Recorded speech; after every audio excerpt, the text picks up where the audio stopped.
Halo, Assalamualaikum. Jumpa lagi teman-teman dalam Fitri Marisa Channel. Dalam kesempatan kali ini masih pada seri tentang S3, kuliah S3.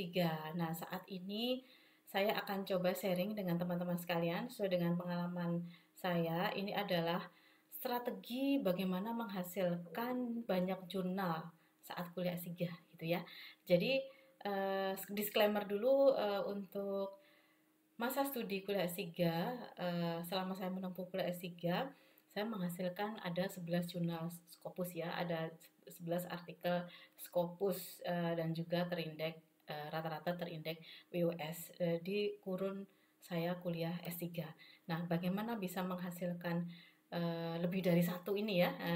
Nah, saya akan coba membagi pengalaman dengan teman-teman. Artinya mohon maaf sekali, jadi di sini bukan saya orang yang paling hebat, tidak. Saya hanya menyampaikan pengalaman gitu ya dari permintaan juga dari request dari teman-teman sekalian.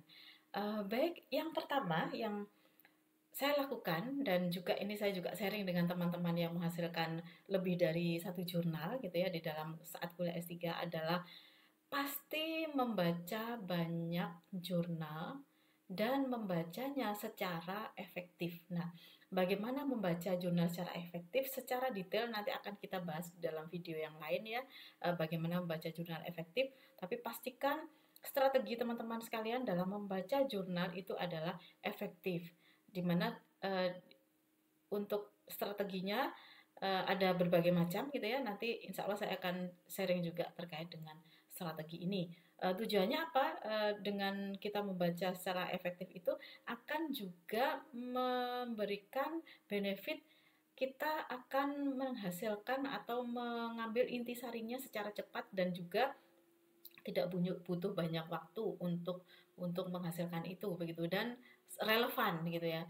Kita relevan dan istilahnya kalau S3 itu seperti kita berada di hutan, di tengah hutan dan kita diminta untuk mencari pintu keluar gitu ya. Jadi pada saat di hutan ini katakanlah ketika kita membaca itu di hutan sedang mencari, jangan sampai kita kesasar salah jalan atau apa.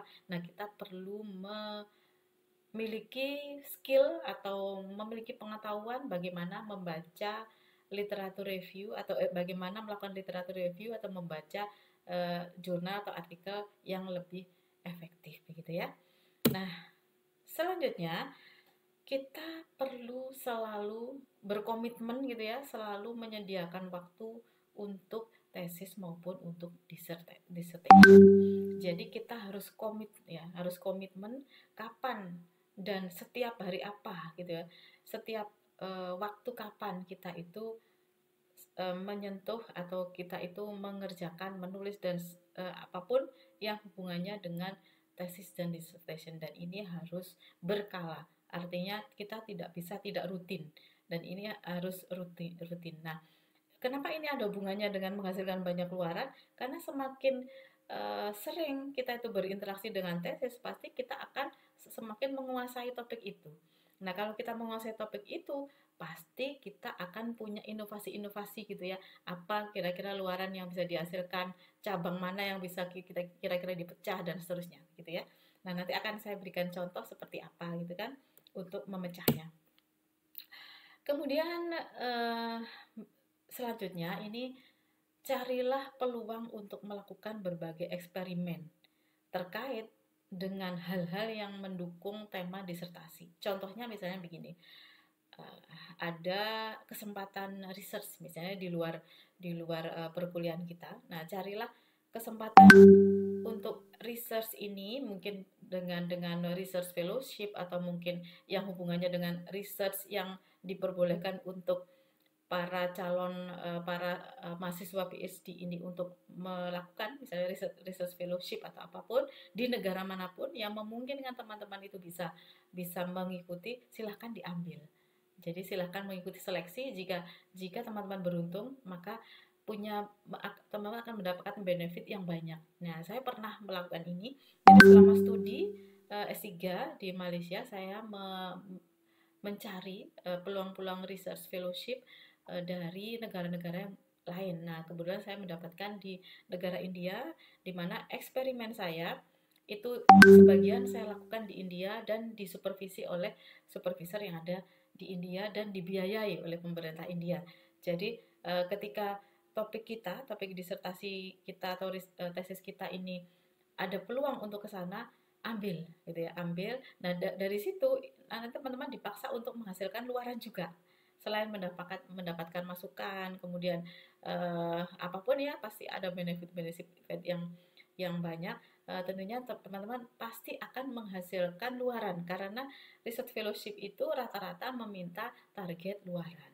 Nah, luaran nanti bisa bisa langsung join dengan supervisor yang ada di dalam research fellowship dan supervisor kita. Jadi kita akan juga terjalin koneksi gitu ya, yang nanti akan menjadi apa ya, salah satu apa ya, pengalaman kolegian. Kita punya pengalaman punya kolega dari supervisor yang ada di negara lain tersebut. Nah, itu ya teman-teman ya. Nah, kemudian ini juga yang penting, jika teman-teman ingin menghasilkan publikasi yang banyak di dalam jurnal, di dalam S3 kita, pastikan disertasi itu memiliki problem statement, research question, research objektif yang jelas dan terpetakan serta terukur. Jadi harus jelas ya di dalam uh, proposal kita ataupun yang sudah selesai kita proposal kita seminarkan menjadi sebuah tesis kita, pastikan bab 1 itu problem statement, research question, dan research objektifnya jelas dan terukur. Nah, jelas dan terukur itu contohnya misalnya seperti ini gitu ya. Jadi kalau kita ingin memetakan ya, akan lebih bagus dipetakan begitu ya.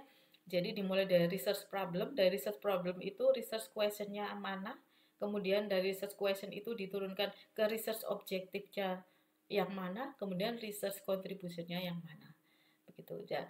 Nah, kemudian dari sini juga dipetakan untuk research problem itu ada berapa, kemudian research problem satu itu terkait dengan research question dan research objektif yang mana, misalnya katakanlah research problem 2 dan problem 3 itu ternyata terkait dengan research question 2 dan 3 tapi masuk pada research contribution kedua. Nah, ini dengan pemetaan-pemetaan ini, teman-teman, ini akan sangat memudahkan kita untuk memilih kira-kira berpotensi tidak untuk research contribution satu ini menjadi satu atau dua jurnal, atau mungkin tidak berpotensi. Nah, di sini teman-teman, dari pengalaman saya memulai dari sini. Saya memulai akhirnya menghasilkan 11 jurnal itu adalah dari sini, dari memastikan bahwa research contribution satu itu memungkinkan untuk menghasilkan apa, berapa jurnal dan seterusnya begitu.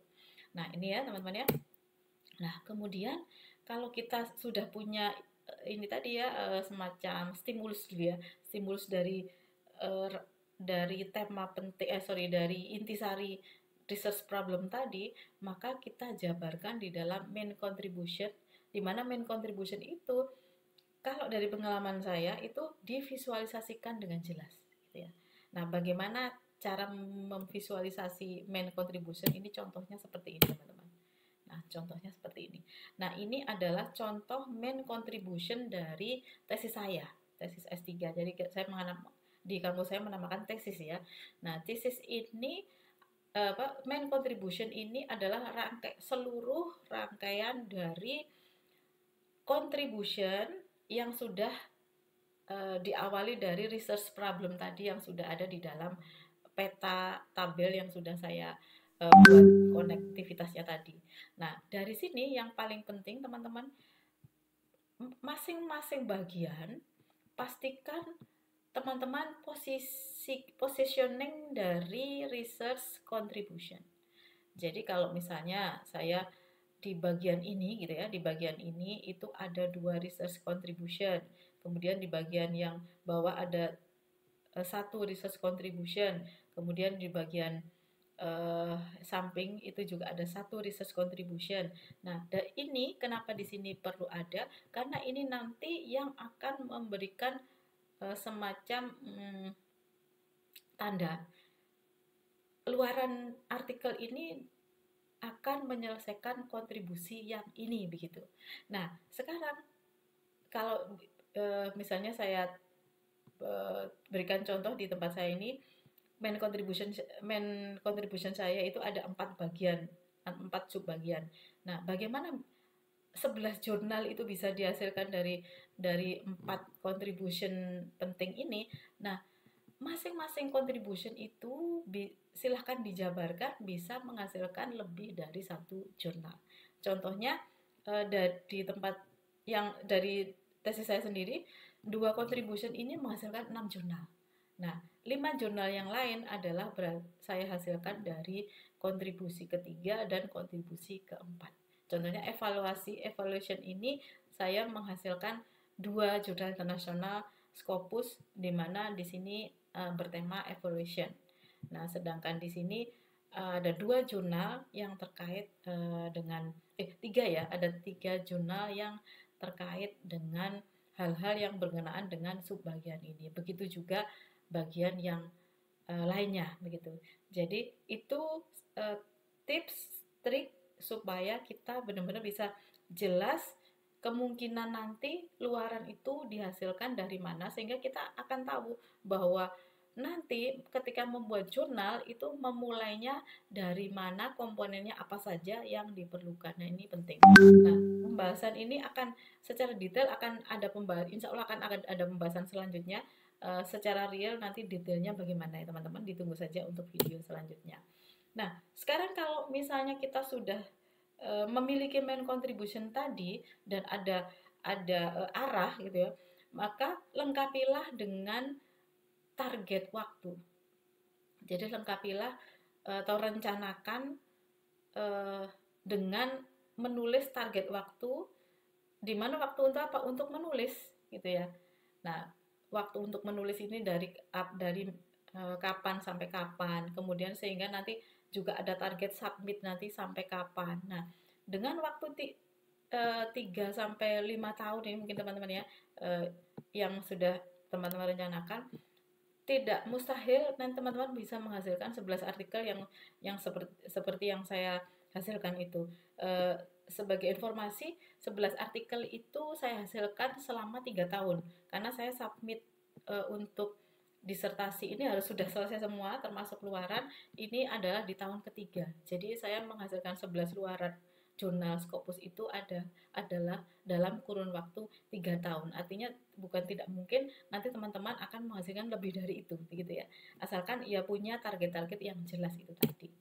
Nah, itu mungkin teman-teman yang bisa saya sampaikan terkait dengan bagaimana strategi menghasilkan luaran jurnal yang banyak itu tadi untuk studi kuliah S3.